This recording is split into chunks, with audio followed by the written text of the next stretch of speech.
All right. Fairfax County Executive, Bryan Hill, thanks for sitting down with 7 News.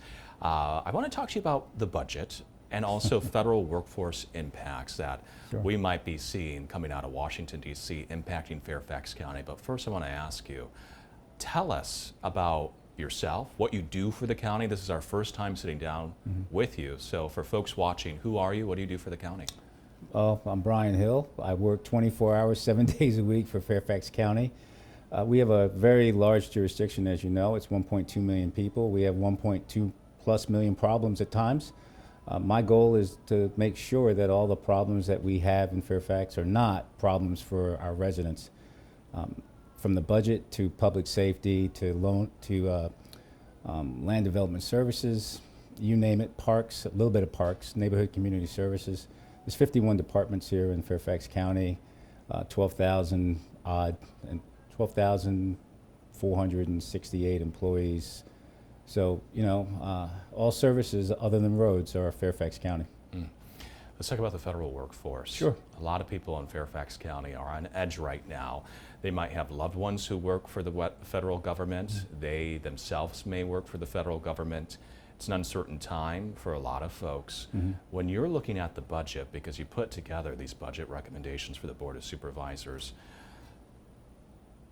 do you have any concerns when you're looking at the numbers, and if, let's say, some federal workers are displaced, they might lose their homes, they might not be able to pay their property taxes, they may have to pull back on private school and put their kids in Fairfax County public schools, and that, I'm sure, would add cost to the county. So are you concerned at all about perhaps added cost, like I just mentioned, and potential reductions in revenue? Well, I'll say this, Nick. The one thing that I am very focused in on is making sure that Fairfax County continues to be the premier county in the United States, as well as the Commonwealth of Virginia, of course. But when you start looking at what's going on in the federal government, there is a problem. I mean, we do face a problem of uncertainty. I don't know what it's going to be like 10, 15 months from now, but what I'm hearing is that 50,000 to 80,000 workers are working in the federal government that live in Fairfax. That does not also tell you how many of the government contractors that also live in Fairfax County. If you're looking at numbers anywhere from 150 to 200,000, yeah, that places a significant burden on our budget because we will be providing them services. And to even go further, when you look at Fairfax County, 14% of the population in the Commonwealth is in Fairfax, but we're 24% of basically the revenue. We're one of the richest and wealthiest counties and not only in the Commonwealth, but also in the United States of America. That is a huge lift, and it's not just Fairfax County. It's going to be Loudoun, it's going to be Prince William. When we are driving the economy in the state, or the Commonwealth of Virginia, if we lose that ability, then we're going to have problems throughout the Commonwealth. All right, so looking at the current county budget proposal, this doesn't factor in, and say 10 months from now, you've got 10,000 federal workers out of work who live in Fairfax County. Budget doesn't include that right now, is that right? It doesn't, because I don't know what budget would be able to include 10,000 people potentially not working and then having a problem with property taxes or personal property or just living. That's not something that anybody's ever had to deal with. COVID was different. You knew that was going to end, but we were consistently trying to figure out what was next. With this, I don't know what's going to happen. So let's say in 10 months from now, you get a fuller picture of what is happening, the impacts, how many people are displaced, might be moving from Fairfax County because they can't afford to live here or find a job that paid what it paid in the federal government.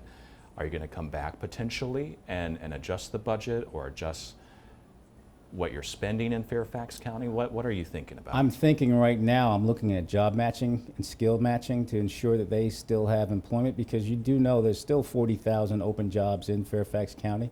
The goal is to make these folks still live and flourish here, but you don't know what's going to happen in 10 months.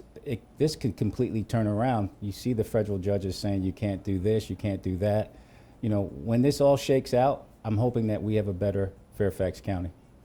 This week, Governor Youngkin made some budget amendments, one that I learned of yesterday, which he wants to withhold funds from places that have sanctuary city policies. And we've talked to the governor about this before as it relates to Fairfax County. Not asking you to respond to what the governor is saying, but asking you, what would the impact be to Fairfax County if, for whatever reason, whether it's sanctuary city policies or anything else, what impact would it be to Fairfax County if all of a sudden state funds dried up and they weren't sent to Fairfax County? Well, Nick, I don't know the answer to that question. I'll say that straight ahead for you. But what I will say to you is that for every dollar we generate here in Fairfax County, we only get 22 cents back. So I don't believe we get a lot of state funding as it looks right now. That question would be more of a policy question. And I believe you know that you should talk to the Board of Supervisors about that type of policy question. The way I look at life right now, if you live in Fairfax County, you're a resident in Fairfax County, I have to serve you. That's my job as county executive.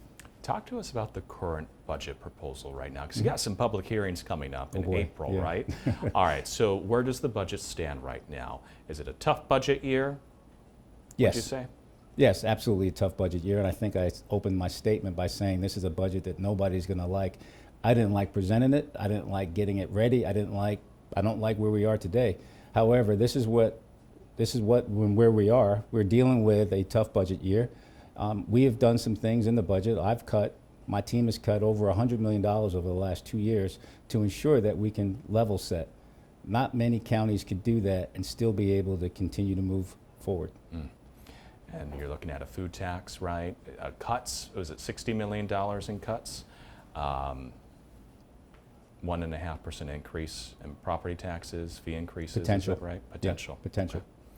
Well, is there anything else we haven't touched on or anything else you would like to add as it relates to the budget in Fairfax County this year or the federal workforce impacts to this county? Well, you know, as it relates to the budget, we're still in a process that we're going forward.